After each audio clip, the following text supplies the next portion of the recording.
Jehova, sinu poole ma tõstan oma hinge. Mu Jumal, sinu peale ma loodan, ärgu ma jäägu häbisse. Ära lase mu vaenlasi rõõmust hõisata minu pärast.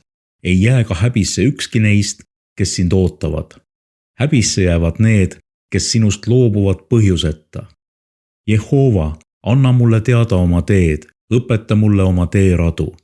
Pane mind kulgema sinu tõe teed ja õpeta mind, sest sina oled mu pääste Jumal, sind ma ootan kogu päeva. Tuleta meelde, Jehova, oma halastust ja heldust, sest need on maailma ajastu algusest. Ära tuleta meelde mu nooreea patte ega mu üleastumisi. Oma heldust mööda mõtle minule oma headuse pärast, oh Jehova. Hea ja õiglane on Jehova, sellepärast ta õpetab patustele õiget teed.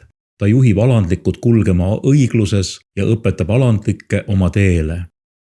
Kõik Jehova teerajad on heldus ja tõde neile, kes peavad ta lepingut ja tema tunnistusi. Oma nime pärast, Jehova, anna andeks mu süütegu, sest see on suur. Kes iganes kardab Jehovat, seda ta õpetab teele, mis tuleb valida. Selle hing viibib heas põlves ja ta sugu pärib maa. Jehova osadus on neil, kes teda kardavad, ja ta annab neile teada oma lepingu. Mu silmad on alati Jehova poole, sest tema tõmbab mu jalad võrgust välja.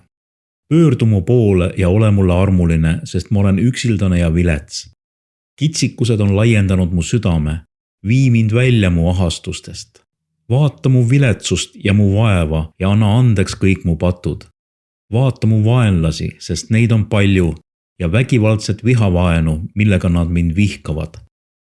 Hoia mu hinge ja kisu mind välja, ärgu ma jäägu häbisse, sest ma otsin pelgupaika sinu juures. Laitmatus ja õiglane meel kaitsku mind, sest ma ootan sind. Vabasta, oh Jumal, Iisrael kõigist tema kitsikustest.